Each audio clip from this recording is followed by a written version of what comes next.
warahmatullahi wabarakatuh. Alhamdulillahirabbil alamin, alhamdulillah wa syukurillah. Allahumma shalli ala sayyidina Muhammad wa ala ali sayyidina. Assalamualaikum Habib. Alhamdulillahirabbil alamin. Beberapa hari terakhir ini ribut nasional, ribut Jakarta, dan kita di Pelalawan juga sebenarnya sangat memperhatikan itu. Diantaranya adalah peraturan Menteri Pendidikan yang terkenal dengan Permendikbud nomor 30 tahun 2021 ya Bib ya, yang banyak persepsi di tengah masyarakat. Jadi di sini kami akan mencoba untuk berdiskusi dengan Habib. Terima kasih sudah diajak ngopi nih. Ceritanya nih dari tadi ngobrol di luaran panjang, tapi enak juga ngobrol sampai ngopi di dalam. Habib, di luaran ini banyak cerita nih tentang peraturan Pak Menteri Nadiem Makarim ini. Kita pengen dengar nih komentar Habib. Kalau saya pribadi ini jelas yang masyarakat awam tentunya yang tidak begitu paham mendengar legalitas seks bebas itu benar-benar menjadi perang. Ini mungkin Habib bisa lebih pas menjelaskan karena Habib mungkin informasi lebih banyak. Kalau menurut Habib kayak mana ini? Ya, baik Pak Jalik, terima kasih. Jadi kalau kita perhatikan ya, permen ini kan memang tujuannya sebetulnya baik. Artinya kan permen ini adalah permen PPKS ya. PPKS ini singkatan dari pencegahan perilaku kekerasan seksual. Ya. Nah kemarin itu kan sudah ada podcast dari Pak Menteri dengan Bang Deddy Kobusier ya. Kemudian dengan juga ada artis, salah seorang artis nasional pada saat itu ya. Nah kita sebetulnya harusnya sudah memahami tentang makna itu ya. Nah kenapa ini terjadi perdebatan ya? Nah karena terjadinya mispersepsi dan lain sebagainya karena dipandang dari sisi yang berbeda. Betul. Nah, tetapi kemarin kan sudah dijelaskan oleh Pak Menteri secara umum sebetulnya seperti dikatakan Pak Menteri itu tidak ada bermaksud untuk itu melegalkan kekerasan seksual karena intinya adalah pencegahan. Jadi artinya sebetulnya yang bermasalah adalah di pasal 5 ya kalau tidak salah ya. Betul. Katakan kalau suka sama suka artinya itu tidak termasuk dalam kekerasan. Nah, tapi kan sebagian masyarakat melihat ini secara umum. Tetapi dari kementerian ini melihat konteks daripada pencegahan kekerasannya. Artinya misalnya begini, seperti yang dijelaskan. Kalau misalnya saya ketemu sama seorang perempuan sudah kita kenal, terus saya mengatakan atau saya jatuh, Anda cantik sekali ya. Kalau dia tidak senang dengan apa yang saya sampaikan, nah dalam konteks itu artinya itu tidak termasuk kekerasan seksual. Tapi kalau misalnya dia misalnya tidak menyukai itu, nah, artinya dia berhak untuk melaporkan saya bahwa saya melakukan kekerasan seksual. Nah, konteksnya konteks itu. Nah, memang kalau kita lihat cara pandang saja. Tapi kan artinya kalau ini menimbulkan sesuatu di masyarakat, memang sebaiknya ya ini direvisi saja item ini atau dihilangkan kan nggak masalah. Nah, karena memang secara umum kalaupun misalnya dikatakan suka sama suka, tetapi kalau dia melakukan kegiatan seksual, nah itu kan memang harus kena dengan peraturan yang lain tentunya kan. Nah ini kan artinya pencegahan seksual. Tetapi paling tidak Pak Zalik itu kan personal opini dari saya.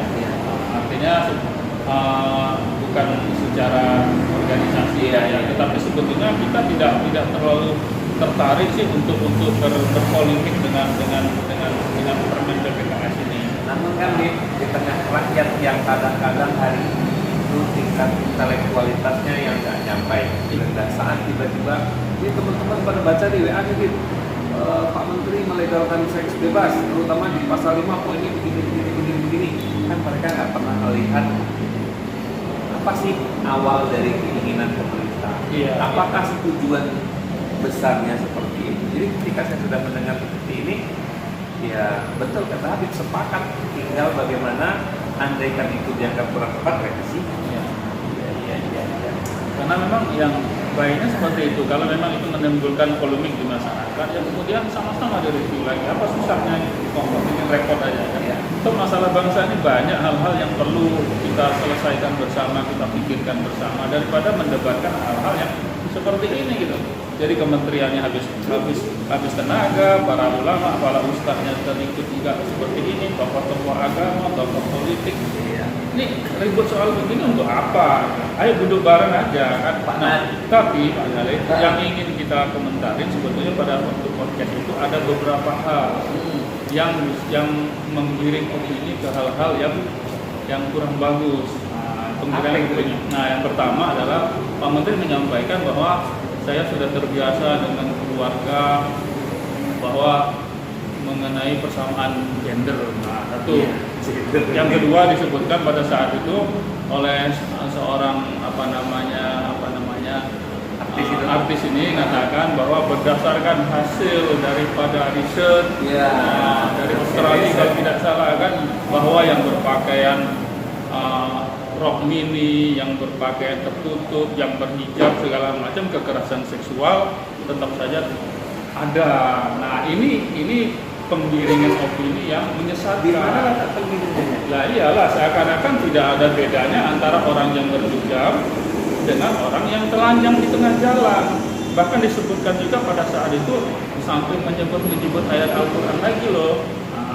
Malah disampaikan oleh seorang Habib yang, mohon maaf nih kalau nggak salah waktu itu Habib Husin Ja'far disebutkan bahwa kalau kita melihat sesuatu itu justru kita itu disuruh menundukkan pandangan. Nah, gitu kan. Nah ini ayatnya benar tapi pemahamannya salah. Kalau pertanyaannya gini, Bik. Di depan masjid, jamaah menunggu azan. Tiba-tiba ada perempuan buka baju. Kemudian dia berjalan, dia orang sehat. Dia berjalan seperti, mohon maaf, ada beberapa waktu lalu seorang artis yang menggunakan pakaian bikini berdiri di tengah jalan. Andai kita harus menundukkan kepala, semuanya, hanya dia menang sendiri, berarti kita nggak merdeka dong, Bik? Iya. Logika masa kini. Jadi artinya opini yang timbul ke masyarakat, jadi seakan-akan bahwa biarin saja deh orang mau telanjang di pinggir jalan, mau pakai hijab, toh kekerasan seksual itu nggak ada hubungannya sama orang yang terbuka, sama orang yang tutup. Nah ini kan salah, ini pembentukan opini yang salah. Makanya masyarakat hati-hati. Ya, karena kalau disebut seorang laki-laki harus menunjukkan pandangannya benar, ya, itu di surat An-Nur ayat 30 kalau tidak salah kan. Nah, tapi nggak usah disebutkan di sini karena waktu kita pendek juga. Bentar lagi Ustaz kita mau Jadi An-Nur 30 itu menyebutkan wahai katakanlah kepada laki-laki beriman bahwa tundukkanlah pandangan kamu dan peliharalah kemaluan kamu, karena hal seperti itu lebih lebih baik bagi kamu, dan sesungguhnya Allah maha mengetahui tentang apa yang kamu lakukan. Kira-kira seperti itu kan. Tapi jangan lupa perintah menundukkan pandangan ini bukan laki-laki saja. Nah, di ayat 31-nya bahwa disebutkan waktu lil mu'minati, katakanlah kepada orang-orang mukminat, kepada para wanita-wanita mukmin, ya, untuk mereka menundukkan pandangannya dan memelihara kemaluannya juga. Dan bukan itu saja, malah disuruh jangan menampakkan perhiasanmu kecuali yang biasa nampak. Bahkan karena panjang itu An-Nur 30 itu sampai perhiasan itu hanya boleh ditunjukkan kepada si A, si B, si C, si fulan dan lain sebagainya. Nah, artinya perintah menundukkan pandangan itu sebetulnya perempuan yang lebih harus menundukkan pandangan dan memelihara kemaluannya dan menjaga perhiasan jangan sampai nampak. Nah, artinya gini, kalau perhiasan saja tak boleh nampak, pandangan ditundukkan, kemaluan perempuan juga dijaga, apalagi mau dibuka tak boleh. Nah, hanya yang boleh yang biasa dibuka, yang mana? Wajah dan telapak tangan. Jadi ini opini yang menyesatkan. Pertanyaan rakyat umum. yang harus dihukum apabila sampai ketika kalimatnya hukum? Yang memandang atau yang dipandang? Sebetulnya yang dipandang, karena yang dipandang ini adalah ya setannya lah, kira-kira gitu kan. Nah, contohnya nih, kalau kita lupakan saja An-Nur 31-nya, ya, katakanlah para laki-laki itu disuruh menundukkan pandangannya. Lah, artinya kalau kita disuruh menundukkan pandangan, berarti ada sesuatu yang menyebabkan kita harus menundukkan pandangan, kan? Ada objeknya di sana. Nah, objeknya itu yang harus diselesaikan. Bukan artinya ya udah nggak apa-apa, nggak ada hubungannya kok. Yang pakai hijab sama yang pakai celana bikini, soal kekerasan seksual tetap ada. Nah, ini penyesatan. Jadi sangat berbahaya. Jadi edukasi yang mungkin harus kita sampaikan hari ini adalah secara umum lah, ya. Wahai orang-orang, jagalah dirimu, jangan pamer-pamer lah, mau apapun lah dia. Pesan ke Pak Menteri, kalau boleh saya mengutip Pak Menteri, pikirkan juga dong hukuman objek yang menjadi sebab. Iya. Jangan dong yang disalahkan orang yang hanya melihat. Kalau nggak ada objek kan nggak ngelihat jadi dia. Iya. Jadi kita itu sering menyelesaikan masalah itu tidak terkos masalah. Iya. Artinya ya tetap masalah, timbul masalah baru. Bukan itu. Nah, yang satu lagi itu tentang persamaan gender. Nah, persamaan gendernya apa sih? Sudahlah apa namanya? Gak usahlah macem-macem lah. Artinya kita ini kalau menggunakan akal pikiran kita masing-masing itu semerawut. Pak Jalil punya pendapat, saya punya pendapat. Menurut Pak Jalil punya pendapat, yang lain bisa punya pendapat. Ya. Tapi pendapat yang harus kita gunakan itu pendapatnya Al-Quran dan hadis. Itu harusnya tentang kesuksesan. Mungkin menurut Pak Jalil sukses itu apa? Menurut saya sukses apa? Tapi apa yang dikatakan sukses menurut Al-Quran ini yang paling penting. Sehingga kita tidak lari. Begitu juga tentang gender. Kalau gender menurut Pak Menteri itu seperti ini, menurut si A, menurut saya, nah, ya beda-beda nanti interpretasinya kan. Itulah yang akhirnya menggeret-geret ini. Jadi akhirnya saya bawa ke MUI ini. Iya, sebentar dulu. Jadi kalau persamaan gender itu artinya maknanya itu untuk melindungi perempuan, untuk menjadikan perempuan itu terhormat sebagai ratu yang harus kita sanjung-sanjung, tak boleh nampak oleh orang, gitu kan. Nah, itu bagus. Tapi kalau misalnya persamaan gender itu, perempuan juga harus ikut berpolitik, perempuan juga harus di jalan, perempuan juga harus. Nah, kalau sekarang misalnya kita aja di kampus kita Pelalawan ini, misalnya kan, kalau kita lihat di pom-pom bensin itu yang jualan bukan laki-laki sampai jam 11 sampai jam 2 malam perempuan. Apakah itu namanya persamaan gender? Nah, harus hati-hati. Para pemimpin juga sudahlah, nggak usah bingungin rakyat. Sebentar lagi kita juga mati loh, tanggung jawab. Jangan main-main gitu. Nah, kalau kita lihat lagi nih, kalau yang dimaksud itu untuk memuliakan perempuan, Islam itu justru sangat memuliakan perempuan dan persamaan. Laki-laki dan perempuan itu menurut Islam sama. Tapi kata orang sebelah justru Islam deh. Nabi Muhammad katanya istrinya 9. Nah, itu kalau kita pinjam istilahnya Bang Rocky Gerung itu super dungu. Nah, itu masalahnya. Nah, itu dia kan. Nah, artinya Islam itu justru memandang laki-laki perempuan itu sama. Ya. Cuman ada beberapa saja perbedaan. Nah, sama dalam hal apa? Kalau kita berbuat baik, kalau kita puasa, sama-sama mendapat pahala yang sama. Itu kan luar biasa Islam. Nah, perbedaan tentu beda karena wanita itu dilahirkan untuk melengkapi laki-laki.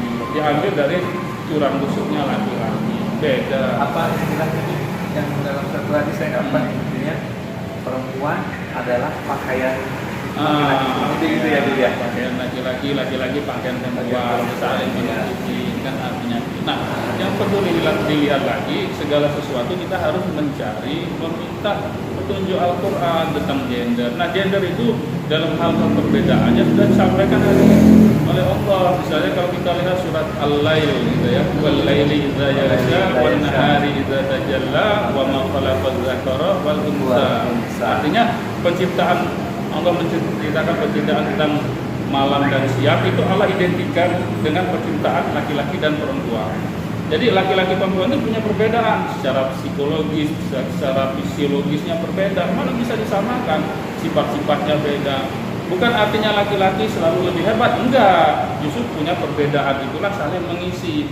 Kekurangan laki-laki, Adam ini kan punya sebagai hamba Allah yang gaib nih. Nah, dilengkapi oleh hadirnya Siti Hawa. Tapi bukan harus sama, enggak. Nanti perempuan naik ke tiang listrik pula, kan lucu kalau dibilang bahasanya itu melengkapi tapi bukan kelengkapan ya. Bukan, bukan sebagai ganjal meja. Artinya perempuan itu justru harus ditempatkan di posisi yang paling mulia. Rasulullah menyampaikan orang yang terbaik di antara kamu adalah orang yang sangat baik terhadap istrinya. Nah, jadi apa makna persamaan gender ini juga harus hati-hati. Apakah dia harus kayak sistem kita sekarang nih, mau tidak mau karena sudah sistem kan 30% nih perempuan kan. Akhirnya ya apa memang harus seperti itu. Perempuan itu punya tugas sendiri, laki-laki punya tugas sendiri, harus melengkapi. Nah, kalau tugas-tugas yang sudah berdasarkan psikologis, fisiologis dari sifat-sifat laki-laki ini memang untuk laki-laki, wanita jangan ngambil posisi ini, lengkapin. Artinya kalau untuk ke politik, kepemimpinan ini laki-laki, dia perempuan itu tugasnya di rumah, asuh anak gitu. Itu yang nggak boleh persamaan gender itu. Kalau 1 kali 24 jam itu kita belah dua, artinya 50% siang, 50% malam. Kalau gender atau kalau siang dan malam, padahal malam kita waktunya kan waktu tidur ya bedanya. Artinya kalau secara filsafat, filosofinya sebenarnya siang itu 75%, 25%-nya malam untuk istirahat. Kalau itu pikiran kita yang kita letakkan di dalam makna tentang keperempuanan ini tadi, dan semuanya bisa berpikir sama, clear sebetulnya ini. Iya.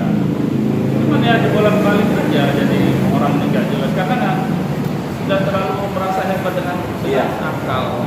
Ya, mudah-mudahan lah Pak Menteri Nadiem dengan kemampuan dan pengalaman berpikirnya yang sudah sedemikian panjang dengan kondisi ini bukan benar ataupun salah, tapi perbaikan. Iya, untuk permen BPKS tadi ya kan, supaya tidak bikin ribut kan tujuannya sudah baik. Ya, kita melihat tujuannya baik, sudah dijelaskan. Kenapa mereka tidak mau mencoba seperti yang orang-orang kita zaman kerajaan dulu ada mufti ya? Iya. Ada mufti. Nah, kalau kita sekarang di zaman modern demokrasi ada MUI, ada MUI ulama. Iya. MUI mau dibubarkan pula. Saya dengar Iya, kenapa tidak kemarin itu Pak Menteri itu? Pak Menteri, mohon maaf, bukan mengguli Pak Menteri, ini hanya diskusi warung kopi. Kenapa Pak Menteri tidak minta fatwa dari MUI tentang masalah gender, tentang masalah ini versi perspektif ulama Indonesia yang di dalamnya sudah ada perwakilan umat agama yang lain, bukan Indonesia. Ya. Nah, sudah mendapatkan legitimate itu barulah ini cenderung kepada satu pikiran kata Habib tadi, kabar-kabarnya MUI mau dibubarkan. Pak Menteri belum sempat minta rekomendasi dari MUI udah mau dibubarkan. Ada apa sebenarnya itu? Nggak tahu juga, padahal nggak ada jawabnya. Jadi pusing nih kayaknya nggak sesuatu yang sudah Kita nggak berani juga lebih terlalu dalam karena kapasitas kemampuan keilmuan dan seterusnya. Tapi dari berbagai cerita di media, kabarnya ada 3 ulama, bahkan salah satunya adalah wakil sekretaris MUI pusat yang dikabarkan terindikasi teroris. Jadi kita umat Muslim itu seakan-akan memilih jadi dia asal sesuatu dulu teroris ditangkap, sesuatu dulu teroris ditangkap. Rakyat kadang bingung. KKB di Papua sedemikian hebohnya belum di-labeli teroris. Ustaz-ustaz ulama kita yang ya namanya manusia gak sempurna ya. Harusnya negara kan jadi orang tua jadi. Ya sebetulnya kalau kita kembalikan ke syariat, kalau seperti ini kan sudah ada disampaikan oleh Rasulullah. Artinya ya secara umum nih kita nggak terlalu ke sana ya. Artinya memang hal seperti ini memang harus terjadi, tidak harus terjadi seperti ini. Dia nggak heran lagi. Kan? Jadi ya sebetulnya yang kita ingatkan ini sudah di luar dari konteks permasalahan MUI legal tidak legal atau juga dibubarkan dan sebagainya kan.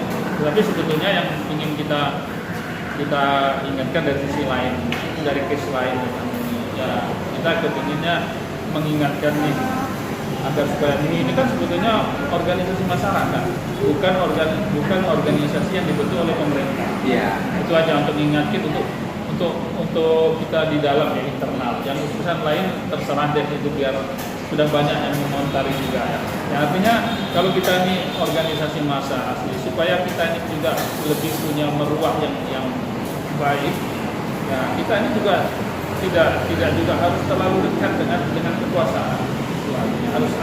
Harus punya jarak, harus saya nggak dapat proyek lagi. Nah itu masalahnya. Jadi harus ada punya bargaining point yang kuat gitu. Kalau kita nih 100% jadi alat, ya ini bukan buku artinya kan, tapi untuk lebih berhati-hati. Karena kan kekuasaan kita punya kepentingan dan banyak unsur-unsur yang lain yang complicated dengan sistem. Nah, artinya ya harus jaga jarak dong, agar supaya ada wibawa terlepas dari kasus tadi. Nah, yang lain ya biarin deh, karena sudah banyak yang memberikan komentar juga. Keseimbangan ini. Nah, ya harus kita jaga seperti itu. Ya mudah-mudahan apa ulama-ulama kita mampu menempatkan diri dalam sebuah perspektif keseimbangan sehingga harkat martabat harga diri ulama di organisasi apapun tetap mampu ada di garis keseimbangan, sehingga ya kayak kita pun ketika kadang-kadang gini Bib, kita lagi ngopi nih, dengar meja sebelah ngomongin wah Islam itu nggak jelas, itu dulu rata-rata di mana-mana kita dapat cerita dari 98 yang ditangkapi Ustaz berjenggot, ya mau nggak mau kadang kuping panas Bib. Panas, tapi di sisi lain ketika itu hukum mau nggak mau itu juga harus tunduk pada kekuatan hukum, walaupun hukum kadang-kadang juga nggak ada porsinya. Pesan aja deh ke masyarakat umum tentang MUI. Ya artinya begini, MUI ini kan organisasi ya ulama ini kan warasatul anbiya, pewaris para nabi. Nah, artinya dalam konteks ulama yang beneran ya, katakanlah MUI ini. Jadi nggak boleh kita main-main. Jadi kita seluruh umat Islam harus menjaga maruah ini. Bila perlu jiwa dan raga kita korbankan untuk mempertahankan MUI. Gitu. Karena ini maruah umat Islam, Majelis Ulama Indonesia. Malaysia punya Majelis Ulama, Singapura punya Majelis Ulama. Kita mau dibubarkan. Ya seperti ada komentar itu, kalau misalnya logika kan cuma gara-gara ada salah seorang oknum terindikasi katanya kan, ya kalau gitu ya kita bubarkan Indonesia, itu juga sudah banyak yang komentar seperti itu kan. Nah, itu jadi sudahlah, kita umat Islam apapun itu kalau tentang MUI nggak ada toleransi deh. Siapa yang berani membubarkan MUI, kita berangkat ajak semua pasukan ke Jakarta. Mau dibilang teroris, lah itu kan. Atau kita bikin tagar nih, bubarkan kabinet. Lu Pak tadi kok bilang bubarkan kabinet? Ya iyalah, orang yang kemarin gara-gara salah satu ulama yang ditangkap, terus bubarkan tagarnya kan bubarkan MUI. Nah sekarang kita lihat 5 tahun terakhir itu berapa orang menteri yang ditangkap? Bubarkan kabinet dong. Bubarkan kabinet. Biar hilang. Bubarkan semua aja kan. Nah gitu. Akhirnya kan masyarakat diadu oleh satu pikiran di mana girohnya itu tidak pada kemampuan mengoptimalkan pikiran demi kemaslahatan umat, tapi akhirnya pada gotong-gotong. Iya. Jadinya ke sana. Atau memang tadi saya pikir kita disuruh musuh-musuhan terus nih? Ya, kalau kita kembalikan panjang ceritanya kan, itu artinya kan pemikiran ini adalah tidak lepas dari ya Al-Masih Dajjal, nah, tapi terlalu jauh kalau kita bilang ke sana kan. Ya intinya kita sebagai umat ini sekarang, karena kan ilmu ini kan sudah diangkat oleh Allah kan, jadi banyak orang-orang yang seperti Bang Regi turun sebutkan, itu banyak orang kuno, terutama yang pegang-pegang pemerintah ini banyak yang kuno, karena cuma mereka melihat dari satu sisi. Dia pintar di bidang ini, tapi tidak memahami hal-hal lain yang berkenaan untuk mengambil keputusan dan lain sebagainya. Dia merasa paling hebat karena dia lulusan dari ini. Sementara untuk ke masyarakat itu tidak bisa 1+1 sama dengan 2. kompleksitas di dalam masyarakat itu perlu pertimbangan ini dan itu. Kalau kita lihat hukum, banyak sekali hukum itu, mantap lah segala macam. Nah, jadi itu kebodohan di masyarakat ini. Tapi ini kan sudah karena faktor pendidikan, karena faktor alamiah, atau memang disetting bahwa baik-baiknya sunatullah karena kita sudah harus demikian. Memang harus demikian. Kalau kita kembalikan kan, jadi karena kita sudah pelan-pelan meninggalkan agama, kita sudah mulai menggunakan akal pikiran, kita sudah semakin kuatnya mencintai dunia. Jadi kompleks ya ini, kalau kita bahas tidak selesai dua hari dua malam kan. Tapi boleh jadi nggak satu saat kalau kita ada kesempatan waktu khusus akhir zaman ini, meluangkan waktu bincang tentang akhir zaman, karena apa ya, saya merasa bakalan kerinci lah kita ini anak-anak muda itu, kalau boleh saya bilang dengan sedikit intelektualitas, hedonis yang dikhawatirkan oleh para ulama kita masa lalu dengan perspektif akhlak hari ini sudah terlihat tanda-tandanya. Kalau yang nggak ada silaturahmi, nggak ada komunitas semuanya sendiri seperti yang kami sampaikan, hebat sendiri. Pada akhirnya mereka merasa gagal sendiri. Ketika sudah mengarah pada hukum riba, jadi dia muncul lagi. Nah, anak-anak hari ini nggak sadar itu semua. Saat kita ajak ngobrol, mereka bilang kita ini mendengarkan katrok katanya. Itu kan program yang dibawa oleh ya, Dajjal ya, modernisasi. Ini kan intinya kan sebetulnya modernisasi, bukan modernisasi itu kan. Mengarah kepada kehancuran, kembali lagi ke jahiliyah kan. Karena apa? Karena kita sudah pelan-pelan meninggalkan agama. Kita tidak membawa syariat di mana kita berjalan. Makanya kalau Mas Umi nih, sekali lagi kita bicara Mas Umi. Mas Umi kan komitmen untuk membawa anggaran dasar dan anggaran rumah tangganya dimanapun. Hatta mau masuk ke WC harus dibawa, nggak boleh ditinggal. Ini dia luar biasanya. Ketika saya sering dengar Habib bilang, jangan pernah tinggalkan anggaran dasar anggaran rumah tangga. Bawa ADRT dimanapun engkau berada. Padahal kita sudah disampaikan dari awal-awal dulu akhlakul karimah. Tapi oke lah, karena sudah zamannya begini, sunatullah kata Habib. Pesan Habib ke kawan-kawan tentang ADART di bawah mana pun. Ya artinya ADART ini kan kalau kita bawa kan sama dengan kita membawa syariat. Benar. Nah, yang intinya syariat ini kalau tadi Pak Cari bilang akhlak, nah ini yang harus kita pegang. Akhlak ini kan bukan hanya apa ya, akhlak ini contoh gitu. Jadi kita tidak bisa mengatakan bahwa, kamu harus berakhlak sementara saya tidak. Nah, gitu. Jadi harus ada ya ibaratnya gini, kalau kita menyuruh anak-anak misalnya, anak kita lah, kamu harus